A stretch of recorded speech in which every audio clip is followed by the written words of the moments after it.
T-minus 10, 9, 8, 7, 6, 5, 4. Command engine start. 2, 1. New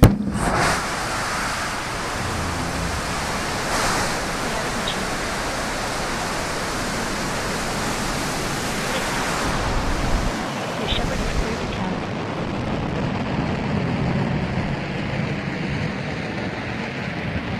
And New Shepard has cleared the tower on her way to space.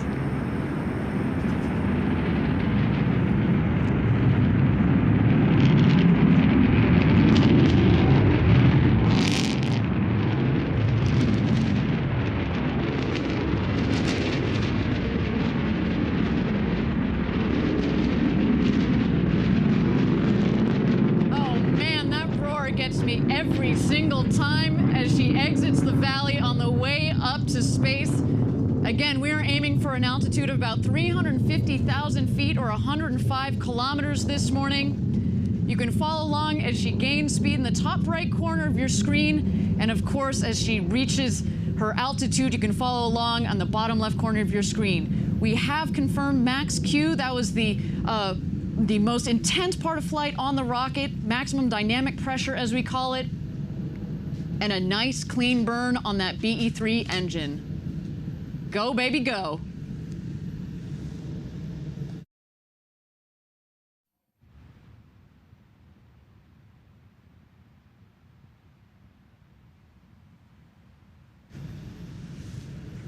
All right, next highlight on her way to space, main engine cutoff, or MECO as we call it.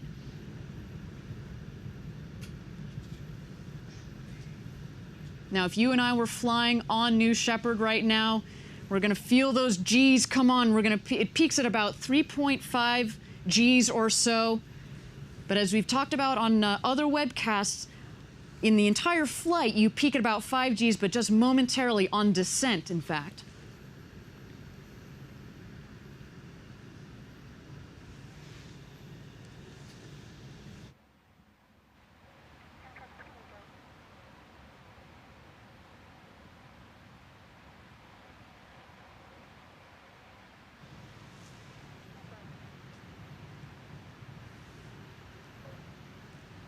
And there it is, main engine cutoff. Great job on its ascent by that BE-3 engine, a liquid oxygen, liquid hydrogen engine. Designed, tested, and proven here at Blue Origin. All right, we're looking for separation here between the capsule and the booster. And separation is confirmed.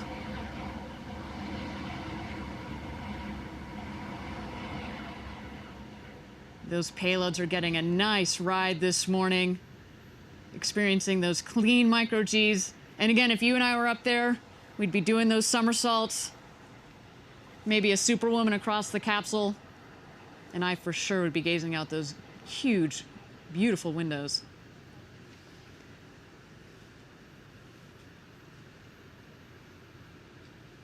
Now, as you can see from the altimeter, we're still climbing up towards space. But the speed is coming down, obviously, because we have turned off the engine. And in fact, you'll know when we hit apogee, when the speedometer on the top right corner of your screen goes to 0.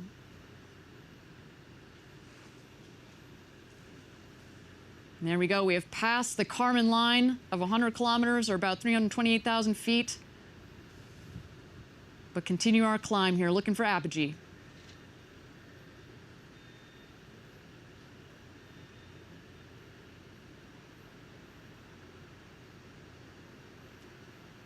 There you see the capsule on the left and the booster on the right side of your screen.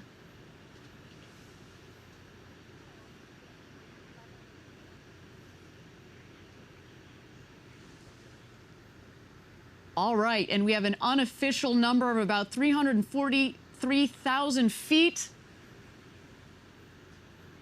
Congratulations, New Shepard team, on your 6th flight to space. Now let's bring her home.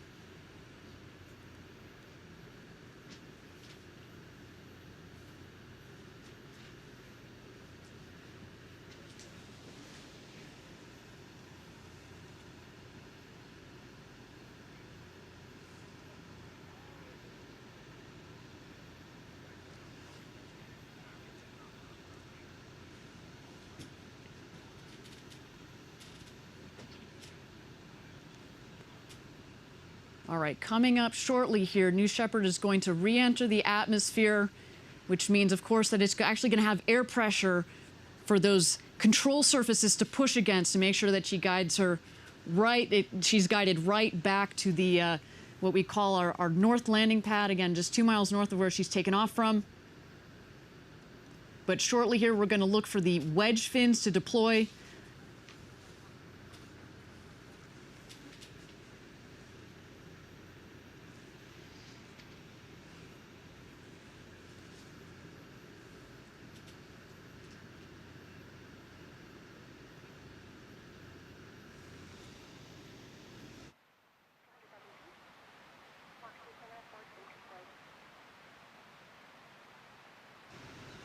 And the wedge fins are out.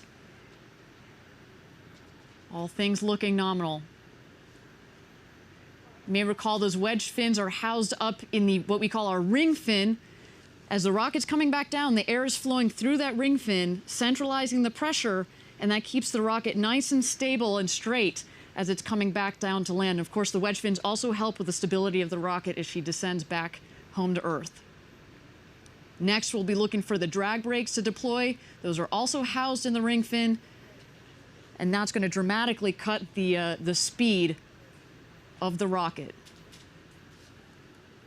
They, in fact, do most of the work in cutting the speed of the rocket as she comes back into land. And again, then we will look for the firing of the BE-3 rocket, sorry, the BE-3 engine, that is, that will slow it to just 4 or 5 miles an hour, and as she touches down.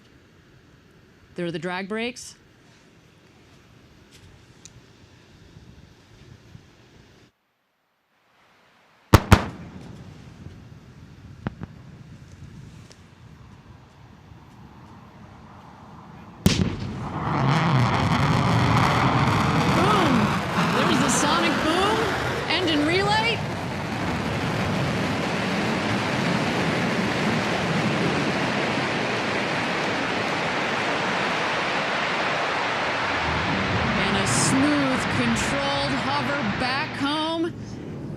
Touchdown. Welcome back, New Shepard. A beautiful launch to space and back. Man, to think that that is its 11th consecutive landing. It's almost like landing rockets become commonplace. I mean, it never gets old. Let me get that part straight, but man, that is exciting.